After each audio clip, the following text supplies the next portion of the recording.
This topic is about gathering your wrong edges on the front face, and it will deal with the first step of the ZZ method, which is the EOline, and gathering the edges on the front face is actually the first step of the first step, so that's what you do before making the line.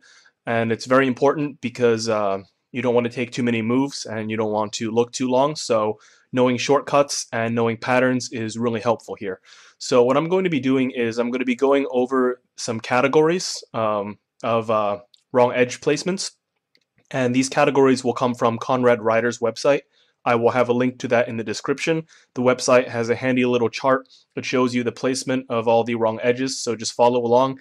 It really gives you a nice mental picture of where the edges are, and I'll be going over how to collect all the wrong edges on the front face, making general comments about each of the categories, and in the end we'll throw in ways to customize your moves so that you can accomplish other goals like influencing your EOline edges.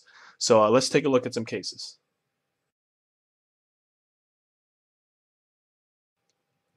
Alright, so this category is called placing edges individually, and as the name suggests, what you'll be doing is you'll just be manually forcing the edges onto the face you want with the moves. So here's an example. I have two wrong edges over here and two wrong edges over here. And so what you're going to do is first put this one over here, then put this one over here, and then you would put this one over here. Any other pattern would knock the other edges in a really awkward spot. So for example, let's say I wanted to solve this one first, right? So this one can get to here like this, but then it would knock this into a totally awkward spot, and if I wanted to do this, it would affect this edge negatively too. So in certain cases, you'll only have one path to take. You just bam, bam, bam to solve all the edges, and there's not a lot of thinking involved because you realize that there's only one really logical way to do it.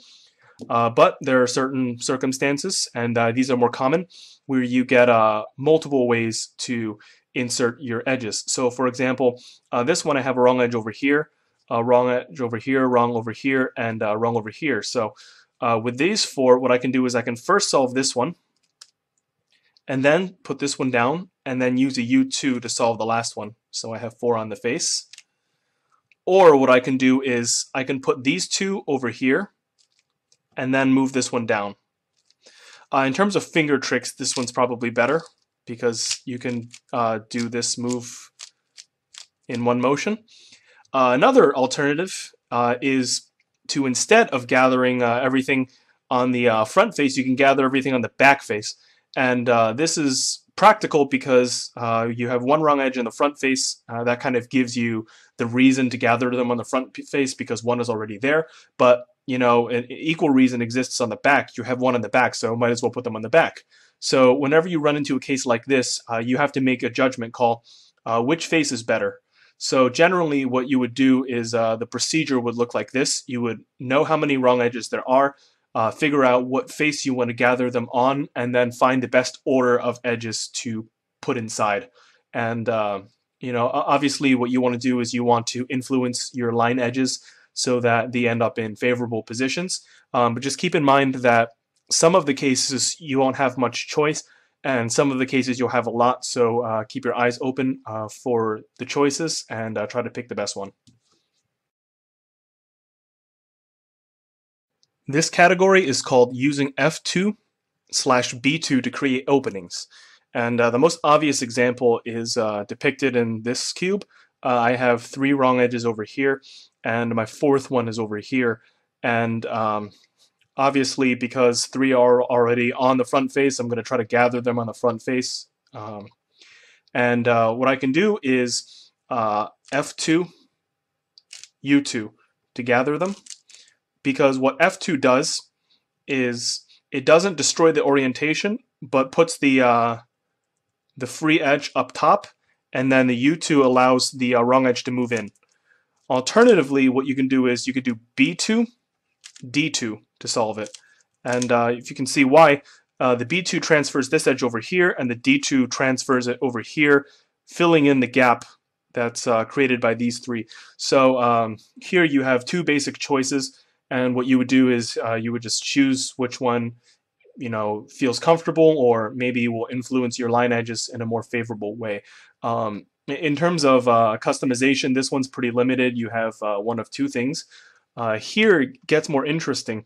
So what you can do here is you can do an F2, and what that'll do is that'll transfer these wrong edges over here, right? So if these are wrong and they go over here and these are originally right, the originally right spots will end up over here, and then you can fill it in with these. So for example, F2, and now these are correct. I can put this one in here and this one in here, giving myself a gathered face. But what you can do is over here instead, you can do this handy UD prime, right? Because if I did UD prime, it would move these two over here, and the D prime would kick this edge over here, and then I can lift it up. So like this. And so this kind of takes this case out of the scope of using F2 or B2 to create openings, because this is not an F2 or a B2, and this isn't either. So sometimes, if you recognize a case on the chart and it looks like, it could be solved in a way that's not suggested by the category name, it's probably the case. You can do it. So don't feel too tied down by the categories. The categories just serve as a way to organize things. It's especially hard to organize EO cases because there are so many of them. So just don't feel too pinned down by the category names, and just remember that you can do a lot of interesting things. Over here, it's not totally practical to gather on the B face, but I'm sure if you find some sort of reason when you solve, like your edges will just be oriented in such a favorable way to do it, you probably find a reason to do it. But generally, if there are two wrong edges in the front, you want to gather everything on the front. This category is called moving three edges simultaneously, and what we'll be doing is we have one wrong edge here, and we'll be moving all three onto the F face. So over here, you're presented with some choices. What you can do is you can put these two down here directly, and then do a U2. Or what you can do is you can put this right one down here, and then move this one over here, and this one down like this. Or you can move the left one down and do this. So you have plenty of choices, and obviously the last choice is to gather them on the back. So you would do a D2 and then this kind of move, or you can do this move first and then the D2. So just take your pick, judging the EOline edges, of course. And for this one, it follows the same boat. What you can do is first you can put this one over here, and then move this one like this, and then slot them down. Alternatively, you can move this one over here, this one down, and then do some sort of move like this to, let me try to undo my moves here. Right, so you can do that. That's a little bit lengthy in terms of move count, and you can also do the same thing on the back. So this, and then that, and then whatever I did to move this edge over here. So in cases like this, you really have to decide whether or not your longer solution would be better. Generally, it's not, but you never know looking at what case you have.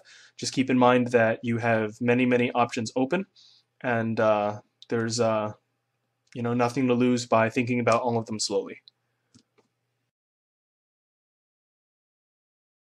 This category is called moving two edges simultaneously, and I'm only using one example because most of them are a matter of common sense. What you'll be doing is either solving it piece by piece or doing some sort of slice manipulation to move two pieces at once, like I did countless times in the past in this video.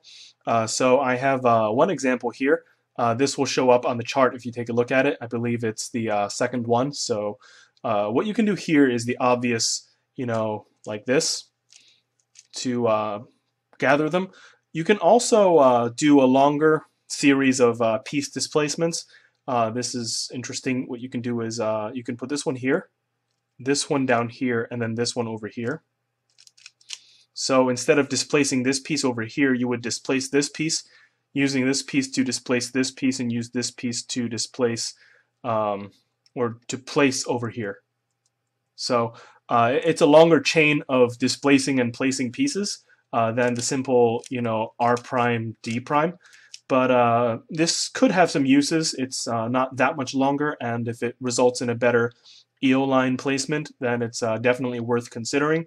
So just remember that even if the solution looks super obvious, like a no-brainer, take a moment, especially when you're practicing, to think of more subtle solutions. I'm sure you can think of even more solutions than this, for example, F2 and then U. You can also do to gather them. So there are a bunch of things you can do. So just because it's obvious doesn't mean you should just greedily gather them. It takes a lot of thinking to influence your line edges the most favorable way.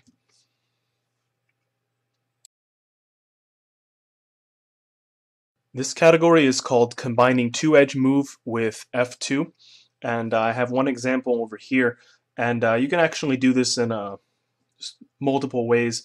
So one way is you can put this one over here, so like this, and then you can see an F2 and then an R2 would group all the edges the right way. Another way to do it would be to do an F2 immediately. So what I would do is I would move these over here and the right edges would be over here, and then I could group them like this. And I'm sure you can find many other ways. What I can do here, alternatively, it takes a few more moves, is gather everything on the B face. So do a D2, and then a U prime, and then this becomes B2, R2, B2, right? You can see B2, R2, B2. So there are many ways to do this. These are ones that are a bit tougher because there are more moves, and the more moves you make, obviously, the more your EOline edges move, so it's harder to track them. So be especially careful when you run into cases like this and think everything out.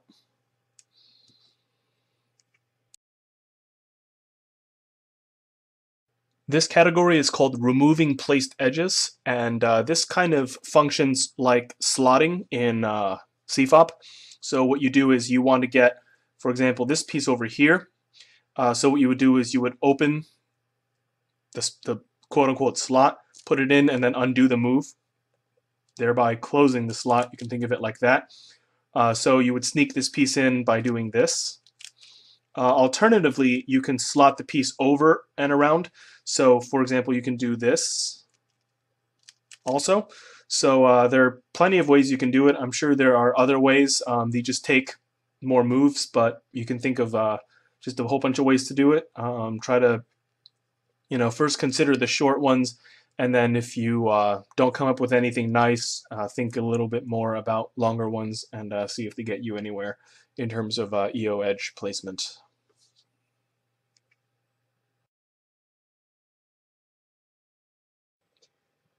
This last category is called combining edge removal and F2. It's the most frustrating category because if you just look at the placement of the edges, they're in very awkward spots, and nothing really looks too attractive here. And but the good thing is that all these cases are symmetrical, so you can either start working on the left and then finish with the right, or you can start working on the right and finish with the left. So in terms of customization, customization's quite high because you can choose which side to work on. Unfortunately, there's no real clean solutions to this.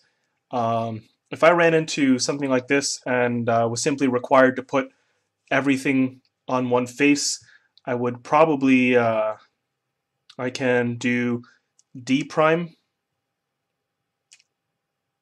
L prime, and then start like this to gather them on the face. And you can see I jumbled up most of the pieces in attempt to gather that.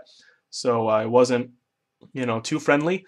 But what you can do is you can apply one move or maybe two moves and turn it into a case where you would recognize. And that's how I actually think about and picture these in my head.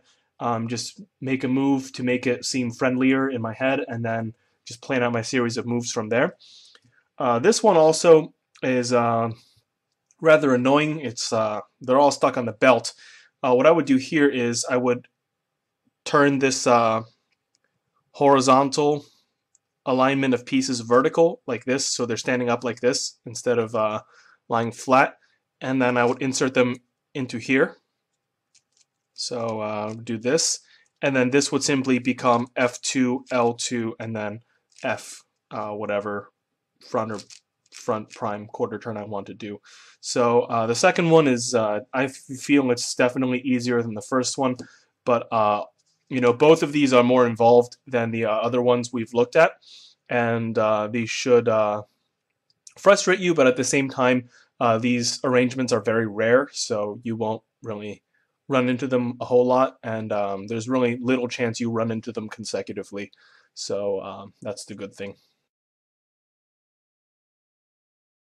So in closing, I'd like to just make the observation that there are many, many, many EO combinations of placements that you can get. The number is in the thousands, so it's really hard to approach it with hard and fast rules because everything occurs on such a case-by-case basis. You really need to know what you're looking at before you can make your judgment call.